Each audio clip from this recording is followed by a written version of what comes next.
Hey everyone, welcome back for another deep dive. Today we're tackling something I think we've all struggled with at some point. How to stay consistent with language learning when life just doesn't give you that perfect routine. It's a real challenge. Right.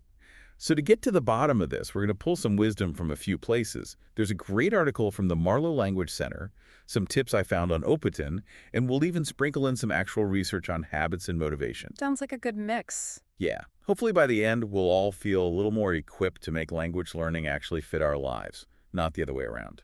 I like that approach. It's about sustainability, not just short bursts of effort. Totally. And speaking of effort, I think it's worth acknowledging right off the bat that feeling of being overwhelmed or inconsistent. Like, has anyone not felt that way trying to learn a language? I'd be shocked if they said no. Seriously. And the Marlowe Language Center really hits the nail on the head when they talk about, like, the constant juggling act. Work, family, life in general.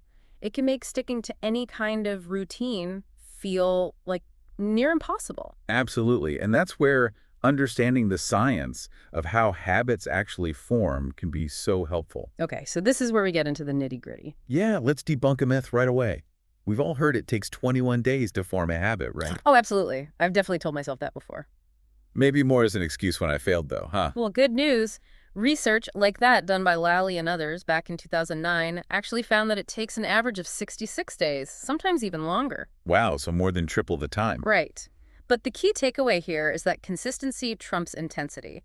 So it's better to study for 15 minutes every day than for 2 hours once a week. That makes me feel so much better. Yeah. It takes the pressure off needing those big chunks of time. Exactly. And it makes those little pockets of time we all have feel a lot more valuable. Like waiting for the bus could actually be study time. Exactly.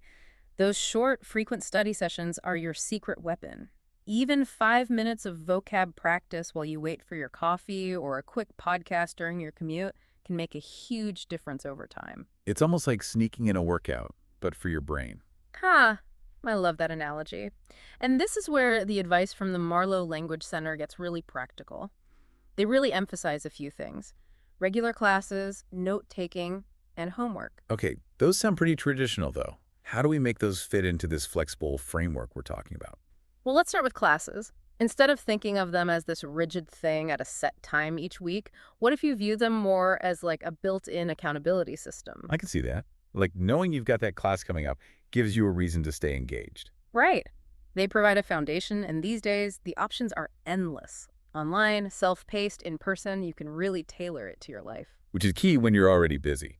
Now, what about note-taking? I feel like that's gotten a little old school with everything being digital these days. It might seem that way, but actually taking notes is way more active than just listening or reading. And if you remember the research on spaced repetition, physically writing things down really helps solidify them in your memory. Oh, that's right. It's like creating flashcards, but in real time. Exactly. And I remember that the Marlowe Center had this interesting tip about paying attention to anything the teacher writes on the whiteboard. So it sounds like even if the class is online, there's that visual element. Makes sense. Those visual cues can be really helpful for remembering things. Okay, now the big one, homework. I'm not gonna lie, that word still kind of makes me cringe. I hear ya. But what if instead of this big, scary task, we thought of it as mini opportunities to practice what you've learned in those little pockets of time we talked about? So instead of stressing over finding a whole hour to do homework, maybe it's just 10 minutes here and there. Exactly. Like, review some vocab while you're waiting for dinner to cook. Small actions add up. I like that shift in perspective. Makes it feel less daunting. And speaking of finding those moments to connect with the language, one platform that seems to really get that is Lang Magic. Ah, yes. What's interesting about them is their focus on real, authentic content.